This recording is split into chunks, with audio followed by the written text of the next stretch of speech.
one single trip changed my life in 2009. Why did I visit Italy? And you can see Italy is in the global north, okay? We're in global south. When I went to Italy among law enforcement officers, I had the opportunity to go on patrol in the night to see what was happening to girls in the industry of prostitution. I'm sorry, if you speak like the West, you will say in the business of prostitution, because in some countries it's a business, okay? Like the way you are a lecturer, some of them are in business. So as a young officer at that time, we went on patrol together with some NGOs, including a pastor. I was able to see a Nigerian girl in the field of prostitution. This young girl, they were staying in that area when the European prostitutes were staying in a little area where the men could pick them, where you could not threaten them. But the Nigerian girls were staying in a dark area, containerized place, where somebody can buy their sex and he will use to pay. Or he can kill them or beat them. Then I realized that migration should not be in that form. Whatever you want to do, whatever travels you want to do abroad, it must be in a safe way, it must be in a beneficial way, and it must be for national development. Those girls, I had the opportunity to speak with the girl, even though she saw me as a customer, but I wasn't buying anyway.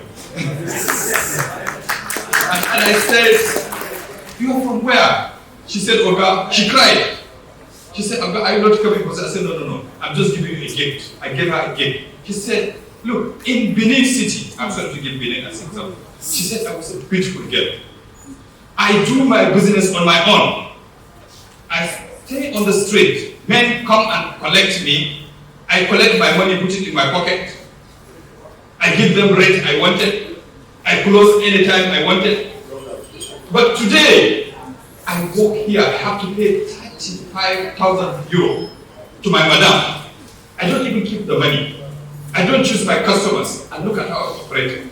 You know why I give you this example? I give you the extreme side of misuse of migration. Because this girl was told that she would operate properly in Italy, to do her business like she was doing in Benin. You can see the extreme side because it took place workforce. So, distinguished ladies and gentlemen, I think we should start thinking how we can make migration better, smoother, safer, and for national development. My parents, my grandparents, went to Saudi Arabia in 3 years because it was on horseback.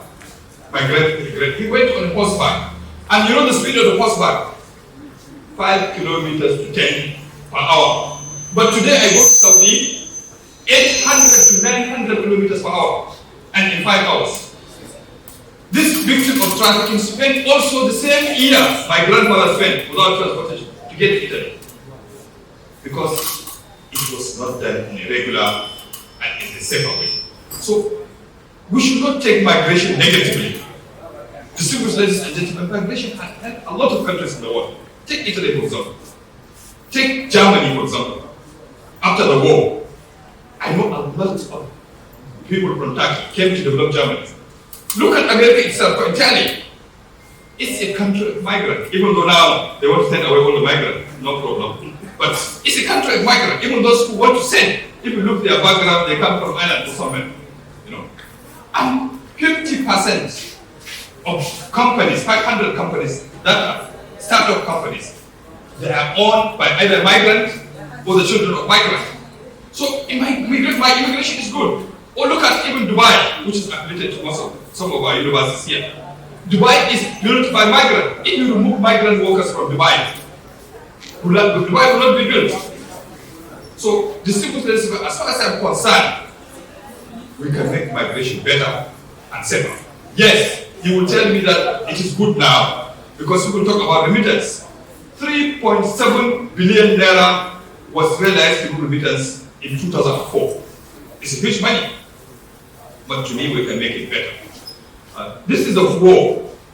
Migration is all between north and south, the global south. Unfortunately, we keep moving towards the north for better living, but we'll never get better.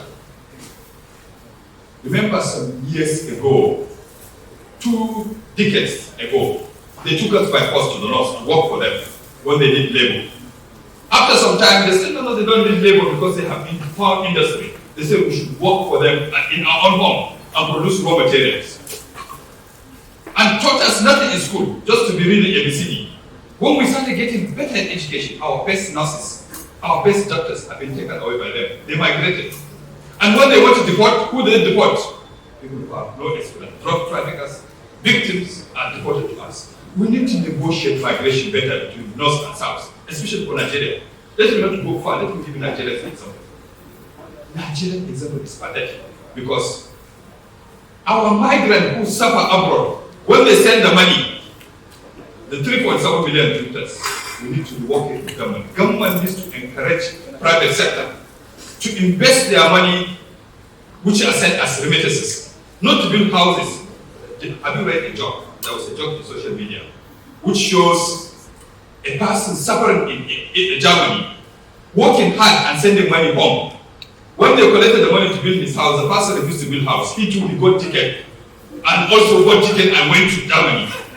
So he too, when he works, he will do the same and send it back. It's not beneficial to us. We need to invent a system where migrant remittances, the 3.7 billion should be used for investment. If we do that, our countries will be better. We need, if you look to the next slide, you will see my thinking.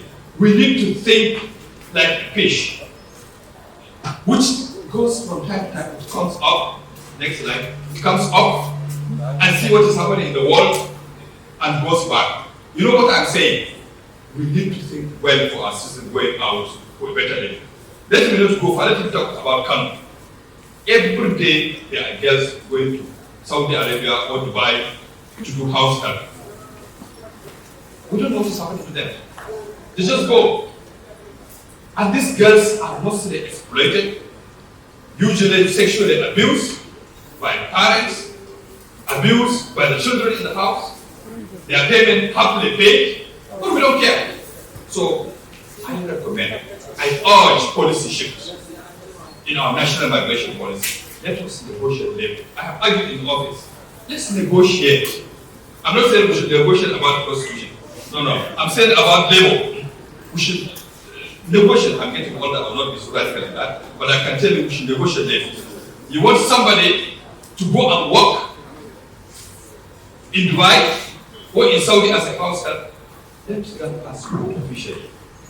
You want to pay him $10,000 per year? Make sure the $5,000 is coming home in the dollar account.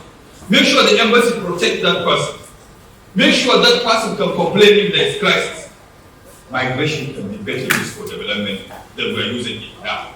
It's unfortunate that Nigeria has the highest number of people who are sending in the world. But we are also being threatened. Distinguished ladies and gentlemen, migration will even be threatened. Even though the world is smaller, as I said, you can travel now very long distance. Goods can travel without control. Here you sit down, you order, and you get goods, but they are closing borders against us. You know why? Because of artificial intelligence. Very soon, our migrants who are living in distance far north, if we don't think like this, dog, we'll be in trouble. Because artificial intelligence will replace all of us working outside.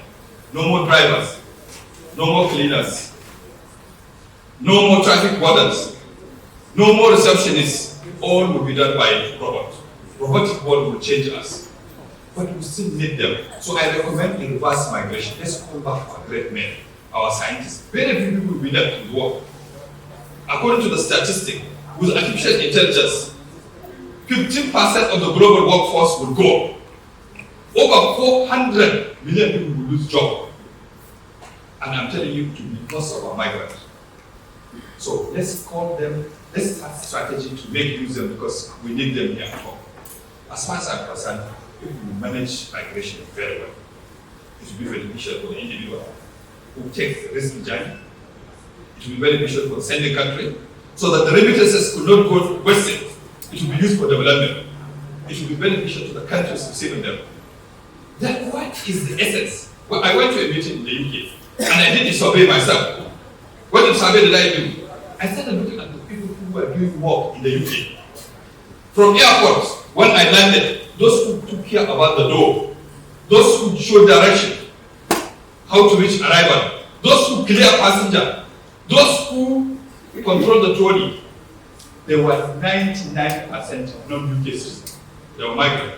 But let me tell you, they didn't come to UK in an organized way. They took the scientists. 90% of those people came in a difficult way, either through the boat, or through the desert, or smuggling, or traffic. Let's negotiate. West, you need us, let's negotiate and go with respect. This is core important which we need to think. So as time goes, we need to negotiate this benefit for betterment. Otherwise, a lot of girls, especially women, will go under a very difficult condition. And those who send their money, the money will go away. I'm even telling you the good story that some of them are sending it back. Their people are returning, it's even better. Some people, you send money to build house. When you come, you can't find the land. So why Nigerian government can't get involved to make life better for those migrants who are traveling? When I was in the office, we tried to make life better. For example, the visa policy, the Nigerian visa policy 2020, would also attract migrants. Why do you say, if you are looking for a great scientist, a great solar energy expert, a great agriculturalist, give him permanent residence without pay. That's how Europe took scientists in crisis areas in the world. I'm telling you, recruitment is going on in Ukraine. Europe is picking the best Ukrainian scientists. Let's pick them. Give them free visa to stay, so that you let them come and lecture. Not lecture in the university these days. Lecture, engineer on lectures. No. Applied knowledge. Applied knowledge. So that you benefit and change society.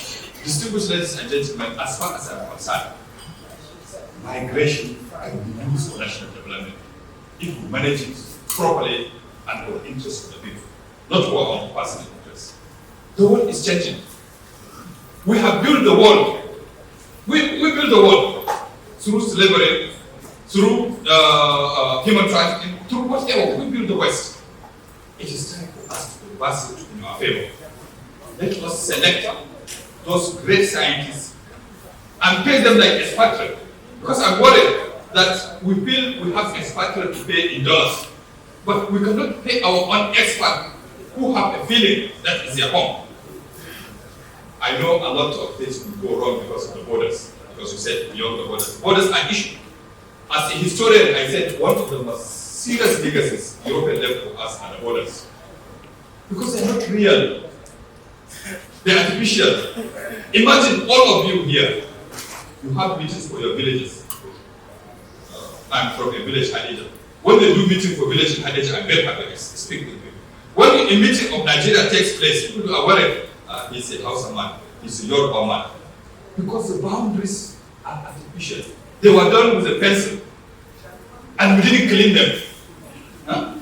Yes, those leaders who came first after independence, they need to have negotiated our borders so that we can have a nation to our proud. The Germans, when they were divided into East and West Berlin, because I lived in Germany for 5 years as a Dutch, and I know how the German felt because of the Berlin Wall. But we already have Berlin Wall everywhere. The Hausas, Nigeria, Niger divided. Thank God the government is talking. Otherwise, how can you fight with Niger and live well? Benin, Yoruba people have been divided by the world several times. So as far as I'm concerned, we need to redefine and adjust our borders if necessary, so that we can have a nation to build. But safer, regular, and beneficial migration should be for our national development. Thank you.